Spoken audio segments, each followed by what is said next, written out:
Assalamualaikum warahmatullahi wabarakatuh. Marilah kita sama-sama melihat ujian akhir semester ke-Enwedian praktik baik intervensi terkait penerapan pemikiran kebangsaan TGB Dr. Haji Muhammad Zainul Majdi MA dakwah Nusantara dan Islam rahmatan lil alamin di SMA Negeri 2 Selong. Pada tahap awal ini terdapat sedikit ulasan mengenai Islam dan Pancasila dari Tuan Guru Bajang dan juga sedikit tanggapan daripada penulis. Menurut saya, Islam adalah sebuah agama yang universal, tidak hanya pelaksanaan ibadah kepada Tuhan tetapi merupakan bentuk pelaksanaan hubungan kebajikan antar sama makhluk juga kepada alam ciptaan Tuhan. Islam dan Pancasila bukanlah dua ideologi yang saling berbenturan, melainkan Islam adalah sebuah ajaran yang utuh yang mengedepankan nilai-nilai ketuhanan sekaligus kemanusiaan dan kemasyarakatan. Islam diletakkan sebagai pondasi dalam ideologi Pancasila. Islam bukanlah Pancasila, akan tetapi nilai-nilai Islam telah masuk ke dalam Pancasila yang hingga kini digunakan sebagai ideologi bangsa Indonesia. Eksistensi sebuah negara tidaklah terlepas dari agama, salah satunya Islam. NKRI atau Negara Kesatuan Republik Indonesia adalah salah satu sampel negara yang masih eksis hingga saat ini. Islam adalah agama yang sejak awal kehadirannya selalu bersentuhan dengan masalah kenegaraan, bukan masalah politik secara luas. Dari hasil pembahasan tadi, terdapat praktik baik Islam dan Pancasila di sekolah di SMA Negeri 2 Selong.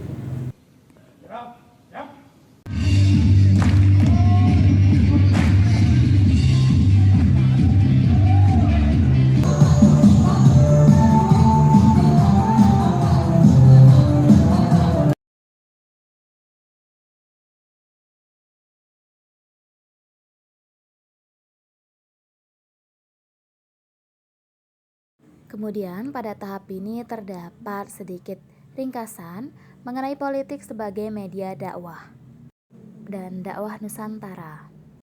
Pendekatan politik sebagai medium dakwah TGB mempunyai peran yang amat kuat dalam menyampaikan pesan-pesan dakwah yang universal, karena pesan dakwah adalah pesan kebaikan, menerapkan amar ma'ruf nahi mungkar yang diaplikasikan melalui hal-hal nyata. Pendekatan TGB dengan masyarakat melalui retorika, melalui pesan-pesan dakwah meliputi pidato, ceramah, maupun acara-acara keagamaan. Karena memang pendekatan melalui retorika memiliki hubungan yang erat dengan masyarakat. Hal ini berkaitan dengan penyampaian ide, gagasan, ajakan, maupun sosialisasi kebijakan. Itu yang digunakan oleh TGB dalam berkomunikasi dengan masyarakat. Kemudian terdapat dakwah Nusantara yang dilakukan oleh Tuan Guru Bajang. Beliau cenderung memiliki kekhasan seperti menggunakan komunikasi dengan mengemas retorika agama dikombinasikan dengan nilai-nilai dakwah. Nilai-nilai ajaran Islam sering didakwahkan, yaitu konsep ummah menghargai keberagaman, kebersamaan sebagai konsep yang terbaik dihadirkan dalam Islam dengan ukhuwah Islamiyah melalui persatuan membangun masyarakat yang berintegritas. Materi dakwah yang disampaikan banyak membahas atau mengulas Islam dan nasionalisme yang berpegang teguh pada ajaran Islam moderat. Pesan dakwahnya identik dengan moderasi Islam. Selanjutnya terdapat moderasi ajaran Islam dan moderasi kehidupan beragama dalam Islam. Yang pertama yaitu Islam rahmatan lil alamin. Islam rahmatan lil alamin senantiasa selalu menerapkan nilai-nilai perdamaian, persaudaraan, toleransi, kesatuan, dan keseimbangan dalam kehidupan di dunia, khususnya di Indonesia. Adapun hubungannya dengan perwujudan cita-cita Islam dalam kebangsaan Indonesia adalah Islam rahmatan lil alamin yang diharapkan dapat menjadi rahmat bagi seluruh alam, termasuk salah satunya kehidupan manusia. Manusia sebagai warga negara memiliki kehidupan berbangsa dan bernegara, tentu di dalamnya mempunyai perbedaan meliputi perbedaan suku, agama, ras, dan antar golongan. Namun hal ini dapat dipersatukan dengan Bhinneka Tunggal Ika yang bermakna bahwa satu persatuan dalam perbedaan dan perbedaan untuk persatuan di NKRI. Islam rahmatan lil alamin senantiasa selalu menerapkan nilai-nilai perdamaian, persaudaraan, toleransi, kesatuan, dan keseimbangan dalam kehidupan di dunia.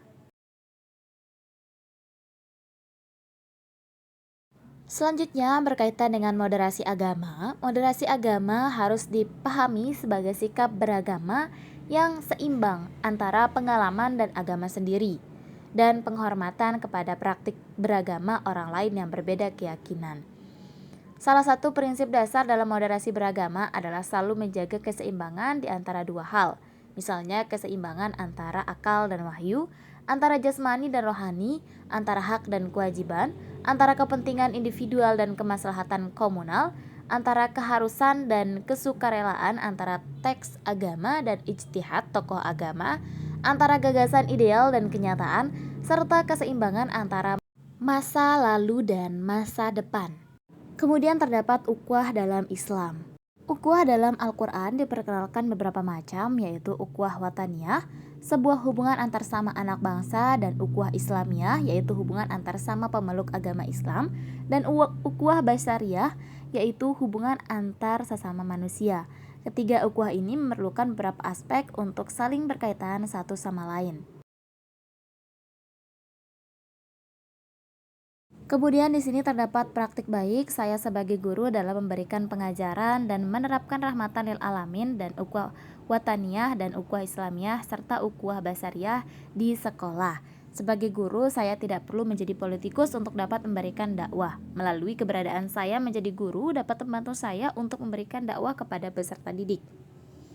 Guru adalah agent of change yang akan mendidik peradaban. Kehadiran guru membantu peserta didik untuk membentuk kepribadian yang lebih baik dan membantu menanamkan nilai dan norma kepada peserta didik. Guru adalah tokoh inspiratif. Guru dapat memberikan intervensi terkait penerapan pemikiran kebangsaan TGB, dakwah Nusantara, dan Islam rahmatan lil alamin melalui kegiatan-kegiatan sebagai berikut. Sekolah memberikan fasilitas penguatan religiusitas untuk peserta didik seperti kegiatan imtak, sama-sama melaksanakan sholat duha dan baca Al-Quran, dan serta mengajak peserta didik untuk melakukan sholat zuhur berjamaah. Selain itu, guru juga dapat mengajak peserta didik untuk membuka dan menutup kegiatan pembelajaran dengan sama-sama berdoa. Guru membangun hubungan persaudaraan antar peserta didik dengan membentuk kelompok belajar saat pembelajaran untuk melakukan diskusi. Guru memberikan kebebasan untuk peserta didik dalam mengekspresikan diri dengan memberikan kesempatan untuk memberikan tanggapan pertanyaan kepada guru atau kepada teman sejawat. Kemudian guru dapat menanyakan kabar dan kondisi peserta didik untuk melihat kepekaan sosial peserta didik. Berikut terdapat beberapa bukti nyata kegiatan-kegiatan praktik pembelajaran saya sebagai guru. Dapat dilihat pada video-video ini. Baik, bismillahirrahmanirrahim. Assalamualaikum warahmatullahi wabarakatuh. Kurang semangat. Assalamualaikum warahmatullahi wabarakatuh.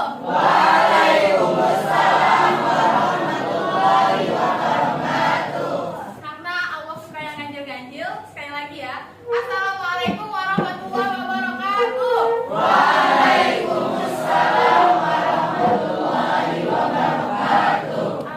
Mulai kegiatan kita pada pagi hari ini ada hendaknya kita membaca basmalah.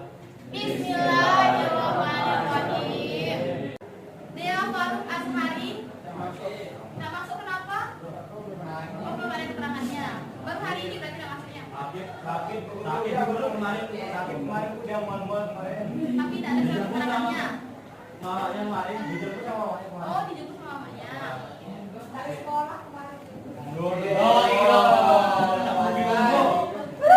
Semuanya sudah duduk dengan benar ya. Sekarang kalian boleh menggunakan gawainya atau handphonenya ya, untuk menyelesaikan tugas yang akan ibu berikan.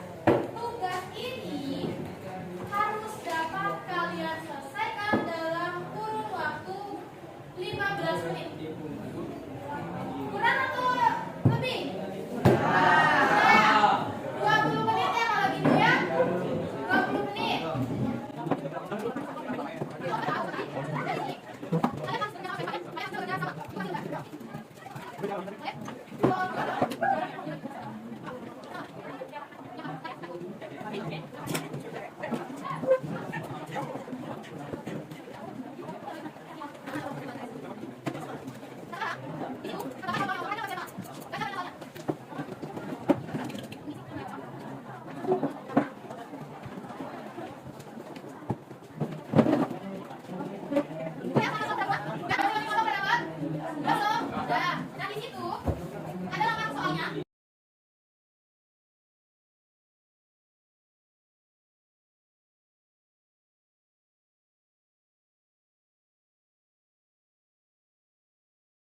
Kemudian setelah mempelajari dan memahami pemikiran kebangsaan TGB, serta setelah melihat penerapan praktik baik di sekolah, maka diharapkan dalam diri peserta didik menumbuhkan hal-hal sebagai berikut.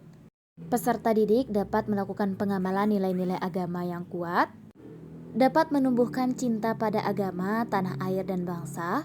Peserta didik dapat berkontribusi memberikan kemajuan bangsa. Peserta didik menjadi pribadi yang toleran, terbuka, dan menghargai perbedaan, serta aktif dalam kehidupannya merawat persaudaraan seagama atau ukhuwah Islamiyah, serta ukhuwah wataniyah dan ukhuwah basariyah. Sekian dari saya, wabillahi taufiq wal hidayah. Assalamualaikum warahmatullahi wabarakatuh.